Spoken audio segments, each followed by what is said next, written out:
last week you guys all got together in Arizona as a staff Oh, for the first man, time. it's like a lot of knowledge in the staff.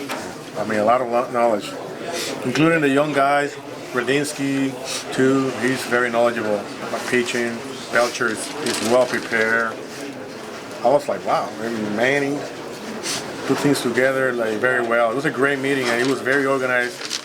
And Manny touched on many subjects that number-wise, stat-wise, and players that wasn't really that people weren't looking forward. You know, maybe say, wait, this guy is eye opener. So we got to look at this guy too. So he's aware of many things. Manny's aware of a lot of things, and he's also a good planner.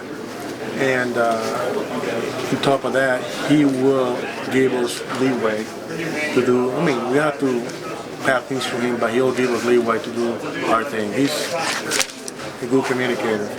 How much tougher do you think it is to manage in the National League than it is in the American League, since you've seen both sides of the fence? Well, you know what?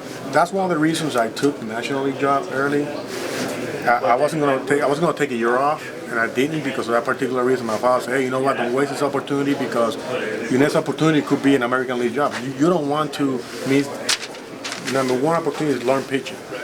Learn the bullpen. National League, you got to learn the bullpen for a fact. And know their abilities, know their arm, know their mental weakness and their strength. And working with Jerry Manuel over there and how to handle the pitching staff. National League, you know, so many things going on, and you have to think right away will I take this pitcher right now? Do I wait, give me this more batter? That way I don't waste one more guy in the bullpen. I promised this guy a day off, now I got to put him in the game. Emotionally, it's not in the game. You got to deal with all that, and you got to do it quick.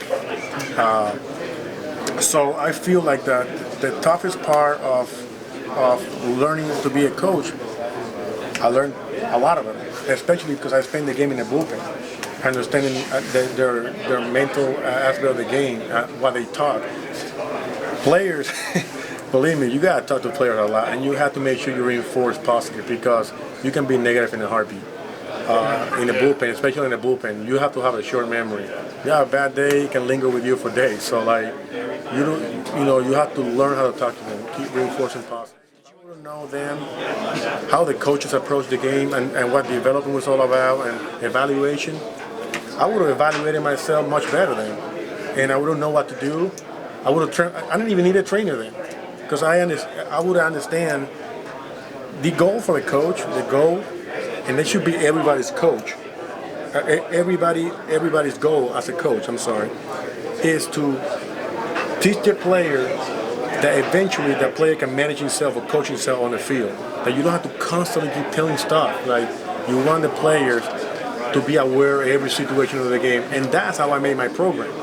When I came out with my program, I just try to make him aware on a daily basis of different situations, not just the same thing over and over. And we talk about this because it becomes boring.